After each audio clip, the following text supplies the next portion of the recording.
Hello guys, what is up? It is Spooky Noodles, your boy. I've been holding off on making this video for a while now because like, I know you're like, what, a while? What are you talking about? You just made a video yesterday. What I mean is that I got my mail, and usually once I get the book mail, I immediately make a video, but today I haven't really been feeling good. If you don't know, I'll tell you. I'm losing weight. It's been a long time coming. My mom's finally putting her foot down. She's like, you know what? I don't want to lose you to a heart attack.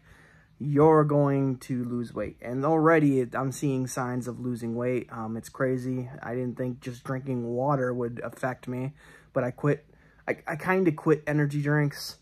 I want to say I have, but I don't trust myself, you know, right now, because right now I'm like hella grumpy, because, you know, it's like I'm detoxing, you know, from food. It's weird, and energy drinks, and it's like, yeah, I'm losing a lot of weight though.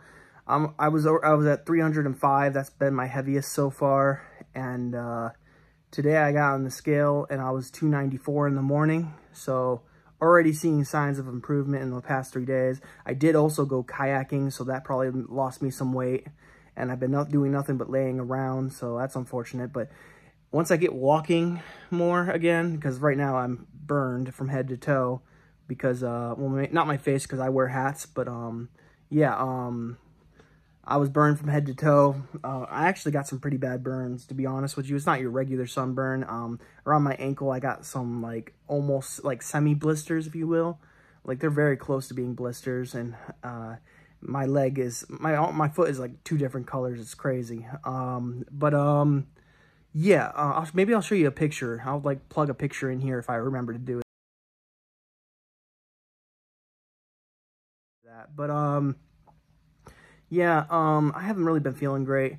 Been detoxing off food, which sounds weird, but it's a thing. I'm drinking diet soda now. Mom's, like, totally against diet sodas, but she really wants me to lose weight.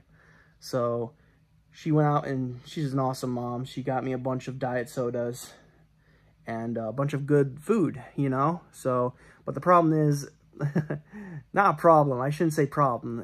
My mind makes it a problem, but it's actually a really good thing. My mom has been managing my meals, kind of. So, like, every time I want to eat, I hop on the scale, and it reminds me that I need to, you know, take a step back and not eat, you know what I'm saying? Because before, I'd eat all throughout the whole day. It would be like snacks, but it would be like throughout the whole day, you know? Like, I'd be eating like a box of Cheerios a day, you know, or something like that. I just eat like crap. But mom's fixing that. She's buying only good foods, and if I can stay on it, you know, then I'm gonna lose a lot of weight. I already can tell, because I already have lost, like, I went from 305 to 294. That being said, I did kayak and lose a lot of weight, probably from rowing for 4 hours. I was on the river for 4 hours, and yeah. But anyways, you don't really want to hear about my weight loss, you know. You're probably not interested in that. You probably clicked on the video because of book mail. And I got 4 books. So we'll hop into it in a second, but I just want to let you know, if I seem a little grumpy, and this is why I brought it up, if I seem a little agitated, a little grumpy, it's because I've been having, like, problems with food. I've been, like, having sweats and stuff like that because I've been wanting food so badly. Oh, here's the person herself. We should start another blog, because we could review all these products that we're actually getting. We are gluten-free, lactose-free, and I think we should do this, because there's some good stuff out there, and there's some not so good stuff, and you don't want to waste money on food that's gross. Yeah, of course, you know. So, and there's a lot of gross food out there. I'm not gonna be honest, that water smells so bad. It's pineapple mango, and it's delicious. I can smell it. Delicious. It's 0 calories. It doesn't have any bad stuff in it that I can find. It's got potassium in it. Oh, cool. Pretty good stuff. And you heard it there, folks. Yeah, and I don't do all kinds of stuff. So, I mean, it does have some things in it, but yeah, pretty much it doesn't have aspartame of any kind. Like, any way they want to change that word. Like all my diet sodas do. Doesn't have that in it, so that's a good thing. Mm-hmm. So flavored water from Nick from now on. I did buy him a bunch of pop. He's got to curb himself from the energy drinks, so yeah, it's not permanent. Yeah, I got to wing off it. Mountain Dew still has the caffeine. Just saying. Yeah. I mean, it's a big step. I mean, if Devin hops on board too, I probably won't be drinking energy drinks anymore. Grape juice. Woo! Grape juice is awesome. I love grape juice, guys. I know Mom's probably joking over there because no one likes grape juice but me. But you don't mind grape juice? Oh, I don't even know you. I'm on the fence about it. I love grape everything. Grape medicine, grape jelly. Grape ape? What? If you've never seen that cartoon. I've never seen Grape Ape. Never seen Grape Ape. That must be something from your time. Yeah, your viewers that are my age will understand. I don't yeah, I do have a couple, you know. I don't have a lot of people that watch my videos, so maybe they'll start watching. Tell your friends. Tell your friends, like Mom said. But yeah, that's basically why if I'm a little agitated or I seem a little tired, it's because I have been quitting a lot of things, you know, and my food is being managed because, like, I eat too much. So, and like I said, I already am seeing results because, yeah, I'm, Tell them how I did that with the ice cream last night. I don't want to talk about the ice cream. That was funny. I woke up at like 4 in the morning and I snuck in the kitchen to get some ice cream and lactose-free ice cream.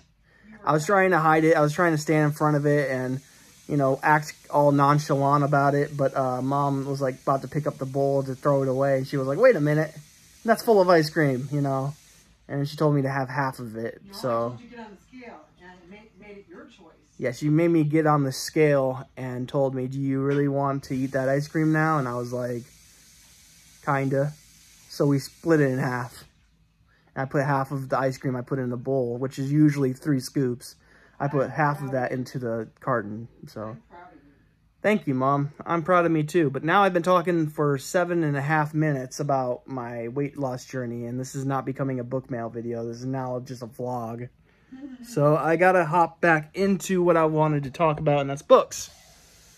So, yeah. So, I have 4 books here. I don't know how long the synopsises are on these books, but like all these books are like pretty big books. But you'll notice a trend with 3 of these books. 3 of these books are all coming of age stories. I am a huge fan of coming. Ooh, there's the grape juice. Woo! So yeah, 3 of these stories are coming of age stories, and one is I think apocalyptic, if I said that right, story. I don't know what that means. I don't know if it's zombies or something. I don't know. I have to... I can't say it. Apocalyptic. Apocalyptic? No, the other word. Apocalypse? Apocalypse? Yeah, that's it. Well, there's the same thing. Right. Okay. Anyways, I'm going to show you the first book. Go away. I love you, Mom. Sorry, people. No, you're fine, Mom. No, Mom. All right. She's gone. So the first book I'm going to show you is Apocalypse, a novel by Brian Boyer. And thank you to Brian Boyer for sending this to me. This is a beautiful cover. I'm thinking that's Don Noble, but I'm not sure. That is a beautiful cover. I love it a lot. It's so nice looking. And yeah, let me read you what it is. But there's the man himself, Brian Boyer. Yeah, let me read you the back, and then you guys can decide if you want it or not. So I'm gonna read this eventually. I'm hoping very soon, but I have a lot of books that I either am putting off or that I was told to read, like I got for free for a review. So like I really got to get on my A game soon. I just the past few days has been really hard on me because like, yeah, I'm losing weight. But anyways, here's the synopsis. A biotech company develops a phone that's implanted in human flesh. After SkinTech releases a derma phone too, Half the people on Earth who get the upgrade become homicidal maniacs. The world descends into chaos. There is murder on the streets in every city, and no one trusts anyone anymore. Even the people who don't become homicidal are viewed as either potential mass murderers or unidentified serial killers by everyone else. When survivors take refuge at a compound in Lake Tahoe, they encounter something worse than the dermaphone maniacs running amok in the outside world. That's Apocalypse. So it is kind of a zombie book, I'm guessing. It's a big book.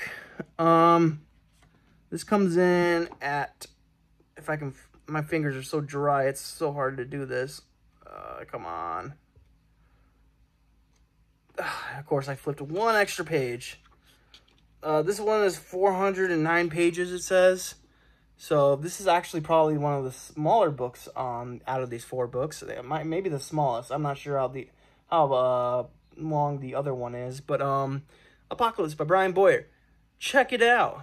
Like I said, I'm really excited to read more Brian Boyer. I liked Road Harvest. I give it 4 stars. He said this one's more descriptive, you know, and that's what I look for. I look for descriptive and characters and stuff like that. So when I'm reading, those are some of the things I'm looking for. So so I want a good story. I want characters. And I want character development, that is. And I want details. So, you know, I mean, that's probably what everyone looks for in books. But, like, that's, like almost necessary for me to enjoy a book. Which is weird because, to be honest, Road Harvest was not that descriptive. But I still really liked it because the idea was, like, phenomenal. It was, like, a really cool idea. So, yeah, that's why I gave that book 4 stars. But, like I said, Brian Boyer, who sent this to me, says that this one's really descriptive. And there's just a lot of scenes that are going to get to me. So, I'm looking forward to reading Apocalypse. Don't know when I'm going to get around to it. But, like I said, this is a big book. And I suck at reading big books. But I'm going to give it my all because there's a lot of good books that I just got that are huge, and this is one of them. Or I think it's going to be a good book. It sounds like a good book. Kind of sounds like Cell by Stephen King.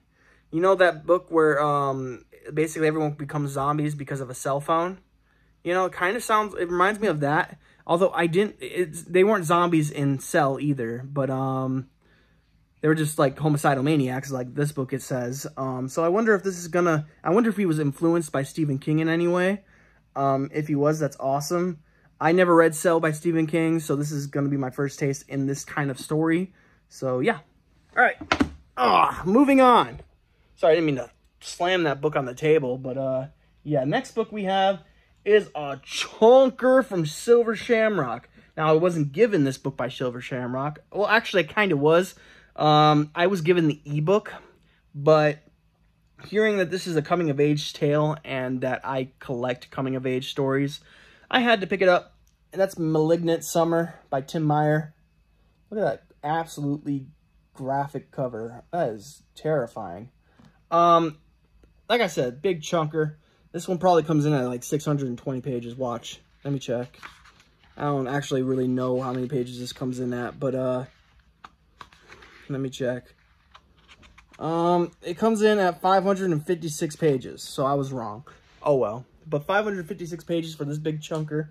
Oh, what's that? Hold on one second. Oh, that's nothing. Okay. Sorry, there was like this like serrated blade right there. That kind of concerned me at first, but it looks fine. I don't think the pages are ripped at all. Oh well. Anyways, I'm gonna read the back for you guys. It's a long synopsis, so buckle in. It's a big book, so of course it's gonna have a big synopsis. But here we go. It's 1998 in Hooperstown, New Jersey, and people are getting sick. Some citizens blame the local chemical plant. A select few believe something far more terrifying is responsible. A dreadful force that causes nightmarish visions and apparent illnesses. Bad things are blooming in Hooperstown, and the stench of death is growing stronger. Standing on the edges of summer break after the last day, oh my gosh, I'm going to redo that. Standing on the edge of summer break after the longest last day of 8th grade ever, Doug Sims and his two best friends join a group of older kids for an all-night scavenger hunt. It's supposed to be a celebration, an evening of fun and freedom, but what happens that night will change their summer in the darkest ways imaginable. And not just their summer, but their entire lives. And then it goes on to say, Malignant Summer is a coming-of-age epic where innocence is lost and the path through adolescence is painful. Where dreamscapes merge with reality. Where love seems possible and the best season feels like it can last forever.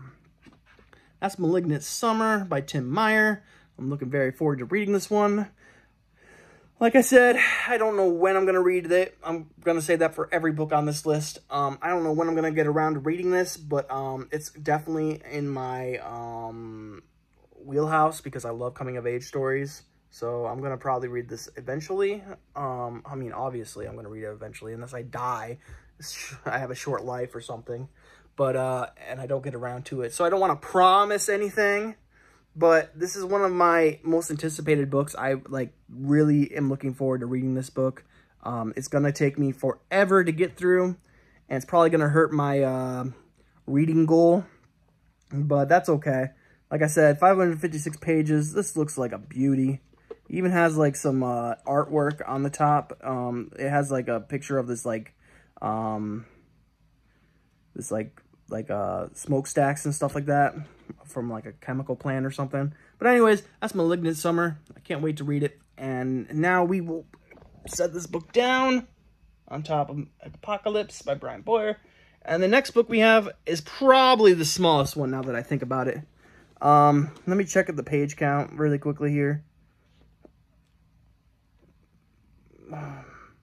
318 pages, so this is the smallest book on the list.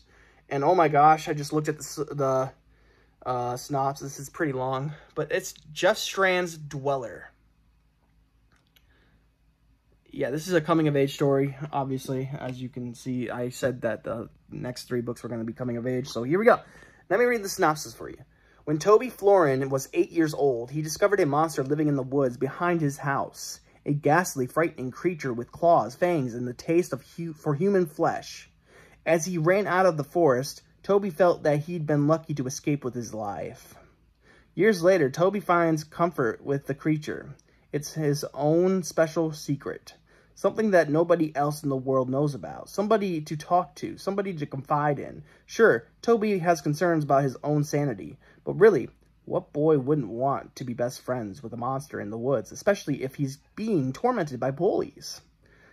The creature, who he names Owen, may be the answer to his problems. And then it goes on to say, from Jeff Strand, the author of Pressure, comes the story of a macabre, decades-long friendship. A relationship that will last their entire lives, through times of happiness, tragedy, love, loss, madness, and complete darkness. Dweller, the lifetime story of a boy and his monster. So, yep, and we are going to move on to the last book because this is almost a 20-minute video. So, I don't have to tell you anything about Jeff Strand. If you know anything about Jeff Strand, he's an amazing writer. I've only read one book by his, and it was not horror at all. I thought it was going to be horror because I heard Jeff Strand's name, and I thought, oh, it's going to be horror. But it was a coming-of-age story as well. It was really good. It was really funny. I liked it. But Dweller is supposedly more horror, on the horror side of things, so I'm looking forward to it. So now we are on to the last book here, and I don't think I saved the worst for last. I think it's probably pretty good. I don't know. I haven't read it, but it's another chunker of a book. This one's the biggest book on here, I think, but the size of it is kind of, I don't really, it's not as big as the other books, but, it's a chunker. It comes in at 551 pages, and that is The Toy Maker by Sergio Gomez. Look at that creepy-ass doll. It says a dark suspense novel. I'm going to say it's a coming-of-age horror, though. So anyways, The Toy Maker, let's figure out what this is about. So here we go. Raymond Gibson has been lonely in his old age, having never married and losing all his friends to time. Inspired by a ventriloquist act he sees on the television, he builds a dummy of his own. Unbeknownst to him, or unbeknownst to the residents of Dutch County, Mr. Gibson's wooden companion becomes possessed by a wicked spirit. Now 5 neighborhood kids will have to band together to defeat the evil only they believe is real. The power of their friendship will be the one hope to stop the dummy's terror. And as you know, I really, really like Sergio Gomez's book, The Visitor. It's a great book if you haven't read it. It's very short, and I wondered what a longer book by Sergio Gomez would be like. Now, I could have gone and got Camp Slaughter, but when I found out The Toy Maker was a coming-of-age story, I had to get it. So, yeah, it's a big one, too. So, this is going to be a chore to read, but it's going to be a lot of fun. I can't wait to read it. Like I said, it's a huge book. It has these nice chapter headings. I like it, and I can't wait to read it. So, that is The Toy Maker by Sergio Gomez. And that's it for book mail. Like I said, I'm trying to lose weight. So I'm trying to recover from a sunburn. So I have not been in the best of moods. So I apologize for that if it shows in the video. We're actually about to eat dinner soon, which I'm very excited about because, man, my mom's starving me. Please send help. No, I'm just kidding. I thought she was going to chime in. She might be outside. But yeah, I'm having a good time. Just chilling with my mom. It's just been me and her for the past month. Yeah, the dogs are all good. They alert me when people are at the door, you know. You know how good Lula is at barking, so I don't have to remind you. You hear it all the time in my videos. Yeah. Don't make me choose. Oh, man, this is the time where I tell you what my favorite book out of my 4 books here are. But I'm not going to say that this time. I think I'm going to put an end to saying which one I'm looking most forward to. Because, honestly, that's kind of a douche thing to do. But if I were to pick, it would definitely be Malignant Summer. I guess I'm going to do it anyways, even though I said I wasn't going to do it. But Malignant Summer by Tim Meyer just sounds epic to me. It sounds like it's going to be a lot of fun. All the other ones sound great too. Don't get me wrong. It's not like one's better than the other. Well, it might be like that. I don't know. I haven't read them, but, oh man, my stomach's growling. But, Malignant Summer just sounds like everyone's been raving about it. So, and, I've never tried out Tim Meyer's writing, so I'm looking forward to that. And I think he's the only, yeah, out of the 4 books, he's the only one that I haven't read yet that I know of. Malignant Summer, I wonder if it's going to be a zombie novel. And if it is, I wonder if it's going to be like Matt Hayward's book, Those Below the Treehouse, which I really liked. Despite, you know, all the controversy that might be going on with Matt Hayward, or was going on with Matt Hayward. For all I know, it's all been, you know, like everything's been fixed or whatever. I don't know. I don't know what's going on with Matt Hayward. I haven't really figured it out. But I really enjoyed his book, Those Below the Treehouse. It's a great coming-of-age story. But yeah, Malignant Summer sounds really good. And I can't wait to read it. All these books sound great. What I'm currently reading, how about that? Before I go, I am currently reading this awesome book, which I have signed, and I have a special bookmark for it. But that's Scummer by John Wayne Caminal, or Caminali. John Wayne, the author. This is a Grindhouse Press book. It's about this homeless guy whose name is Scummer. And yeah, I'm on chapter 7, page 52, I think. No, 51. I'm on page 51, and this book has 172 pages. So I'm like, I don't know. I'm not going to do the math, but I think Goodreads told me I was like 27% through it. So yeah, I'm really enjoying this book so far. It's really good. I mean, it's so much fun, guys. I can't tell you guys how much fun this is. I don't know if it's a horror book necessarily. It is from Grindhouse Press, which is a horror book press. So it makes me think maybe it is a horror book. It's downright gross, don't get me wrong. It's very gross, but I'm into that stuff. So, you know, I'm really enjoying this book, Scummer by John Wayne Caminali. And yeah. So that's it. That's it. 25 minutes it looks like we're going to end at. yeah, it's been fun, guys. I'm sorry if it shows that I'm tired, cranky, hungry. I'm sorry if it shows, but you know what? I wanted to make this video today, and yeah, I probably should have waited till I ate dinner. I would have been in a better mood, but whatever. Anyways, I hope you guys are having a great day. I hope you have a spooky night, and I'll catch you in the next video. Peace out, guys.